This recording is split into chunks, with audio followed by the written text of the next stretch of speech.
तो कैसे हैं आप लोग। अब हम लोग देखने वाले हैं बीएसए के टॉप 50 क्वेश्चन जो कि एआईबी में पूछे आने वाले हैं। ये कॉपी में उतार लेना, चाहे रिवाइज कर लेना 2-3 बार, तो आपका काम बन जाएगा। ठीक है, तो पहला, भारतीय साक्ष्य अधिनियम 2023 के किस कानून का स्थान लिया। तो आपको पता होगा कि भारतीय साक्ष्य अधिनियम ने इंडियन एविडेंस एक्ट 1872 का स्थान लिया है। आंसर इसका बिल्कुल सी बिल्कुल करेक्ट है। इसमें एक कन्फ्यूज़न ये है कि हिंदी में तो सेम ही आ रहा है, भारतीय साक्ष्य अधिनियम, और इंग्लिश में अलग अलग है। तो एक बार आप चेक कर लीजिएगा इंग्लिश हिंदी का ऑप्शन। पहली बात तो आपके पास सेम ही एक ही चीज़ होगी, एक ही लैंग्वेज में पेपर होगा, तो उस हिसाब से आप करेंगे तो इतना कन्फ्यूज़न नहीं रहेगा। बट फिर भी एक बार डबल चेक ज़रूर करिएगा। नेक्स्ट हमारा क्वेश्चन, द भारतीय साक्ष्य अधिनियम 2023 केम इनटू फोर्स ऑन। तो ये सभी को पता है कि 1 जुलाई 2024 को ये लागू हुआ था। नेक्स्ट हमारा बीएसए 2023 किसमें या किसके समक्ष सभी न्यायिक कार्रवाइयों पर लागू होता है। तो केवल आपराधिक न्यायालय पे, भारत के प्रत्येक न्यायालय और साक्ष्य लेने के लिए कानूनी रूप से अधिकृत व्यक्तियों के समक्ष, केवल सर्वोच्च न्यायालय, उच्च न्यायालय, या फिर केवल सिविल न्यायालय। तो इसका आंसर बिल्कुल सी बिल्कुल करेक्ट है, क्योंकि ये सभी पर लागू होता है, जो भी व्यक्ति साक्ष्य लेने के लिए सक्षम है। नेक्स्ट है हमारा, बीएसए के तहत विवादग्रस्त तथ्य क्या है। फैक्ट इन इशू क्या हो का मीन क्या है बीएसए के तहत। तो इसमें क्या है कि वाद पत्र में उल्लिखित कोई भी तथ्य या फिर केवल वे तथ्य जो दोनों पक्षों द्वारा विवादित हो, पक्षकारों द्वारा स्वीकृत तथ्य, या फिर वे तथ्य जिनसे पक्षकारों के अधिकार या दायित्व निर्धारित होते हैं। तो इसका आंसर बिल्कुल बी बिल्कुल करेक्ट होगा, क्योंकि जो भी दायित्व निर्धारित होंगे, या फिर fact from which the rights and liabilities of parties are determined. Next है हमारा क्वेश्चन के बीएसए 2023 के तहत राइट्स सिद्धांत एक ही लेन देन का हिस्सा बनने वाले कथन कहाँ पर हैं। तो ये पहले इंडियन एविडेंस एक्ट में धारा 6 में थे, बट अब ये धारा 4 में आ गए। आंसर ए बिल्कुल करेक्ट है इसका।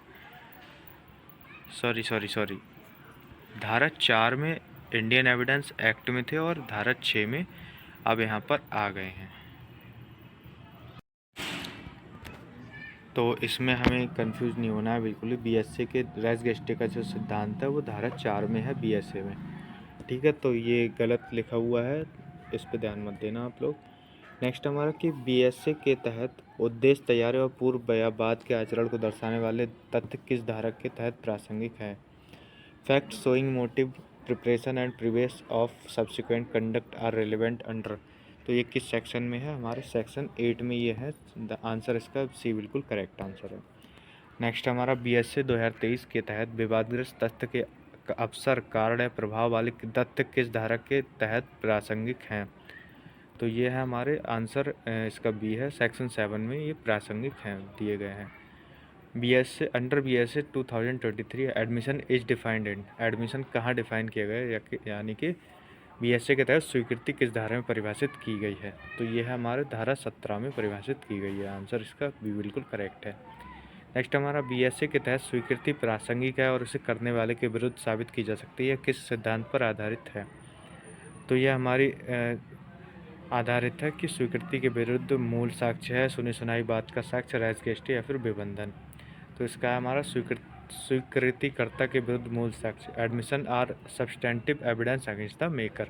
मतलब अगर आपने कोई स्वीकृति दी है तो वह आपके अगेंस्ट ही जाएगी।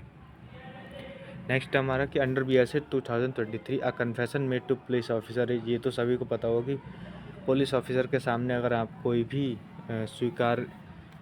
स्वीकृति करते हैं या फिर कन्फेशन देते हैं तो वो मान्य नहीं होता है। इसका आंसर बी बिल्कुल करेक्ट आंसर है, नॉट एडमिसिबल। क्वेश्चन 11 है, under BSA the provision relating to discovery of fact based on information given by accused in custody is under. तो ये किस में है दिया गया है, तो ये दिया है सेक्शन 23 में दिया गया है। नेक्स्ट हमारा, बीएसए के तहत एक अभियुक्त द्वारा की गई स्वीकृति उसी अपराध के लिए संयुक्त रूप से विचारित सह अभियुक्त के विरुद्ध किस धारा के तहत प्रासंगिक है। तो वो इसका आंसर है हमारा कि सेक्शन 24 इसमें दिया गया है।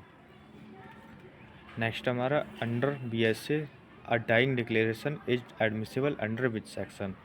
मृत्युकालीन कथन किस धारा के तहत ग्राह्य है। तो वो है हमारा धारा 26 के तहत। ठीक है, 26A के तहत। नेक्स्ट हमारा a dying declaration is admissible because the law presumes that a person about to die. मृत्युकालीन कथन ग्राह्य होता है क्योंकि कानून मानता है कि मरने वाला व्यक्ति तो क्या है, इतना कमज़ोर होता है कि झूठ नहीं बोल सकता। झूठ बोलने का कोई उद्देश्य नहीं होता, हमेशा मानसिक रूप से स्वस्थ होता है या फिर झूठ के साथ ईश्वर के सामने नहीं जाएगा। तो इसका आंसर बिल्कुल बी बिल्कुल करेक्ट है। इसका जो ये जो डॉक्ट्राइन लिखी हुई है, लैटिन मैक्सिम लिखी हुई, नेमो मोरिटिस प्रेज्यूमिटर मेंटर, तो इसको एक बार याद रख लेना क्योंकि ये भी कभी कभी पूछ लेते हैं एग्जाम में। नेक्स्ट है हमारा बीएसए के तहत ऐसे व्यक्तियों के कथन जिन्हें गवाह के रूप में नहीं बुलाया जा सकता जैसे मृत व्यक्ति किस धारा के तहत प्रासंगिक हैं। तो वो किस धारा के तहत प्रासंगिक हैं, ये इसको देखने के लिए हमें सेक्शन 26 को पढ़ना पड़ेगा। ठीक है, आंसर इसका ये बिल्कुल करेक्ट है। नेक्स्ट हमारा बीएससी के तहत विज्ञान, कला, विदेशी कानून, हस्तलेखन या अंगुली चिन्हों पर विशेषज्ञों की राय किस धारा के तहत प्रासंगिक है। मतलब expert opinion on matters of science, art, foreign law, hand writing और finger impression relevant under which section. तो ये है answer section 38, answer A. Next हमारा कि under BSC opinions of experts are, experts के जो ओपिनियन क्या कंक्लूसिव हैं या फिर मेयरली एडवाइजरी हैं, not admissible in civil court से, binding only in civil matters. तो ये हमारे हैं मेयरली एडवाइजरी, कोर्ट में एक्सेप्ट और reject after consideration. Answer B बिल्कुल सही है। नेक्स्ट हमारा under BSC in civil cases evidence of character to affect damages. BSC के तहत सिविल मामलों में नुकसान को प्रभावित करने के लिए चरित्र साक्ष्य क्या है। हमेशा ग्राह्य है, केवल सभी प्रासंगिक जब बुरे चरित्र का हो, केवल मानहानि के मामलों में, या फिर अप्रासंगिक है। तो यह अप्रासंगिक मतलब इरेलीवेंट है करेक्टर किसी का सिविल मैटर में। नेक्स्ट हमारा बीएससी के तहत आपराधिक मामलों में अभियुक्त का पूर्व सदाचरण क्या है। तो इसका जो केवल तभी प्रासंगिक जब अभियुक्त स्वयं उठाए या फिर निर्दोषिता का निर्णायक प्रमाण है या फिर बचाव के रूप में प्रासंगिक है या फिर अप्रासंगिक है। तो इंग्लिश में अगर हम इसे पढ़ें तो कंक्लूसिव प्रूफ ऑफ इनोसेंस है, relevant and only if the accused himself raises it, relevance as a defence या फिर इररेलीवेंट। तो यह रेलिवेंट एज अ डिफेंस, वो अपने डिफेंस में यूज कर सकता है। प्राइमरी एविडेंस क्या है बीएससी के अंतर्गत, प्राथमिक साक्ष्य। तो certified copies of original document बिल्कुल नहीं होगा, document it self produced for inspection, electronic records only, या फिर ओरल एविडेंस ऑफ विटनेस। तो इसका आंसर बिल्कुल बी बिल्कुल सही होगा। ठीक है, नेक्स्ट हमारा under BSc secondary evidence includes among others which of the following. Secondary evidence किसको इंक्लूड करता है। स्वयं मूल दस्तावेज, प्रमाणित प्रतिलिपियाँ, आंतरिक प्रक्रियाओं की प्रतियाँ और मौखिक विवरण, केवल इलेक्ट्रॉनिक अभिलेख या फिर केवल नोटरीकृत प्रतियाँ। आंसर बी बिल्कुल सही है, certified copies, mechanical process copies and oral accounts. Next हमारा भारतीय साक्ष्य अधिनियम इलेक्ट्रॉनिक और डिजिटल अभिलेखों को साक्ष्य की अलग श्रेणी के रूप में प्रस्तुत करता है। इलेक्ट्रॉनिक अभिलेख किस धारा के तहत ग्राह्य हैं। तो किस धारा के तहत ग्राह्य है, वो है हमारी धारा 61 के तहत, और पहले ये थे 65B के तहत इंडियन एविडेंस एक्ट में। नेक्स्ट हमारा under BSA 2023 a certificate under section 63 for admissibility of electronic records must be provided by, किसके द्वारा, a person in charge of the computer device और रिस्पॉन्सिबल के द्वारा किया जाएगा। आंसर बी बिल्कुल सही है, मतलब कंप्यूटर डिवाइस का जो प्रभारी होता है, जिम्मेदार अधिकारी, उसके द्वारा दिया जाएगा। नेक्स्ट हमारा बीएससी के तहत निम्नलिखित में से कौन सा इलेक्ट्रॉनिक अभिलेख के रूप में स्पष्ट रूप से शामिल है। क्या शामिल है, email server, digital log, digital संदेश, सोशल मीडिया संदेश, वेबसाइट रिकॉर्ड, या फिर केवल सरकारी सर्वर, या फिर केवल ईमेल, या केवल सीसीटीवी फुटेज। तो इसका आंसर बिल्कुल ई बिल्कुल सही होगा। ठीक है, क्योंकि इसमें सारी चीज़ें ये इंक्लूड होती हैं। नेक्स्ट है under BSc 2023 oral evidence must in all cases be corroborated by documentary evidence given by at least 2 witnesses recording in writing, या फिर डायरेक्ट होनी चाहिए। तो इसका आंसर हमारा डायरेक्ट होने चाहिए, प्रत्यक्ष होने चाहिए, क्योंकि हेयर से एविडेंस का जो रूल है वो कहता है कि सुनी सुनाई बातें मान्य नहीं है कोर्ट में, इसलिए। नेक्स्ट हमारा under BSc burden of proof is defined under, सबूत का भार कहाँ पे दिया गया। तो सबूत का भार धारा 99 में दिया गया है। नेक्स्ट हमारा under BSc the burden of proving a fact lies on the person, BSA के तहत तथ्य सिद्ध करने का भार किस पर होता है? उस व्यक्ति पर होता है जो कि उस तथ्य को कहता है। Is the defendant accused in case, या फिर is the plaintiff in all cases has more resources and can gather evidence, या फिर desires the court to believe in existence of fact, मतलब चाहता है कि न्यायालय उस तथ्य के अस्तित्व को माने तो उसी पर निर्भर करेगा। आंसर इसका बी बिल्कुल सही है। नेक्स्ट हमारा, बीएसए के तहत आपराधिक मामलों में अभियोजन के लिए सबूत का मानक क्या है? तो सबूत का मानक क्या? संभावना का संतुलन, उचित संदेश से परे, साक्ष्यों की प्रधानता, या फिर केवल प्रथम दृष्टया साक्ष्य। तो इसका आंसर हमारा बियॉन्ड रीजनेबल डाउट, मतलब उचित संदेश से परे होना चाहिए। नेक्स्ट हमारा, अंडर बीएसए में प्रिज्यूम मीन्स द कोर्ट, मतलब 2023 बीएनएस 2023 के तहत उपधारण कर सकता है का अर्थ क्या है? अर्थ है कि न्यायालय must presume the fact in all cases, ये नहीं होगा।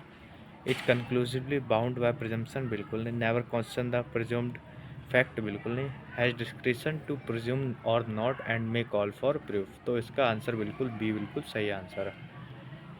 नेक्स्ट हमारा, under BSA shall presume means, shall presume का क्या मतलब है? हैज़ डिस्क्रिशन टू प्रिज्यूम और not, may call for proof of before assuming the fact, बिल्कुल नहीं। Must presume the fact and treat it as proved under unless disproved, is absolutely and conclusively bound without any possibility of rebuttal, तो इसमें क्या है इसका answer? इसका है must presume the fact and treat it as proved unless disproved, मतलब तथ्य को मान लेगा और जब तक इसका खंडन ना हो सिद्ध मानेगा।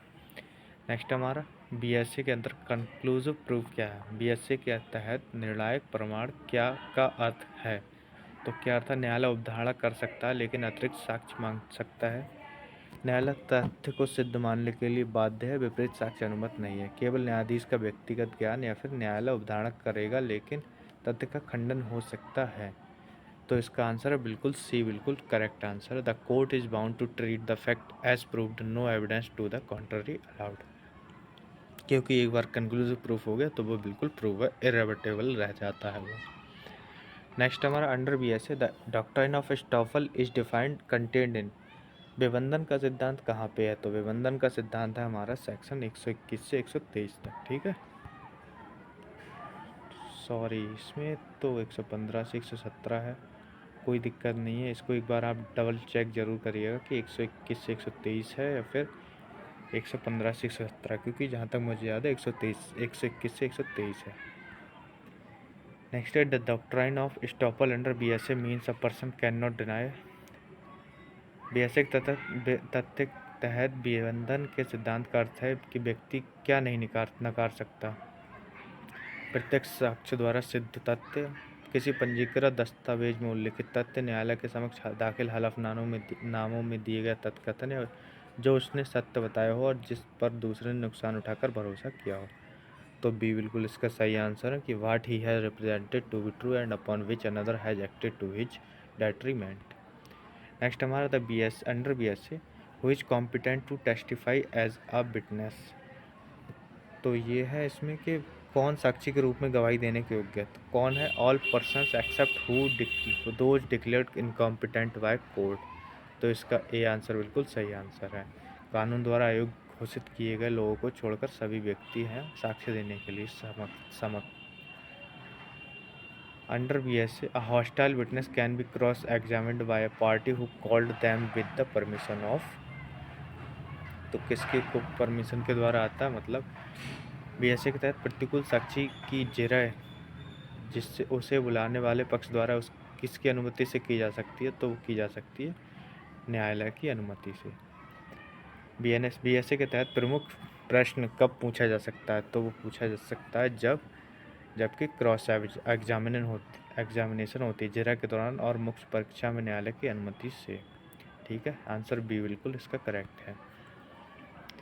बीएसए के तहत न्यायिक संज्ञान लेने योग्य तथ्यों में शामिल है केवल प्रत्यक्ष साक्ष्य द्वारा सिद्ध तथ्य, केवल संसद और राज्य विधायिकाओं के अधिनियम, केवल पक्षकारों के अभिवचनों में उल्लिखित, या भारत में लागू सभी कानून। तो इसका आंसर भारत में लागू सभी कानून, न्यायालयों की मोहरें और विश्व के क्षेत्रीय विभाजन, मतलब all laws in force in India, seals of courts and territorial divisions of the world. तो इसके बीएसए के इतने ही क्वेश्चन थे 37, और ये बहुत इंपॉर्टेंट क्वेश्चन है, एक बार इन पे ज़रूर नज़र डाल लेना। बाकी मिलते हैं किसी नेक्स्ट वीडियो में।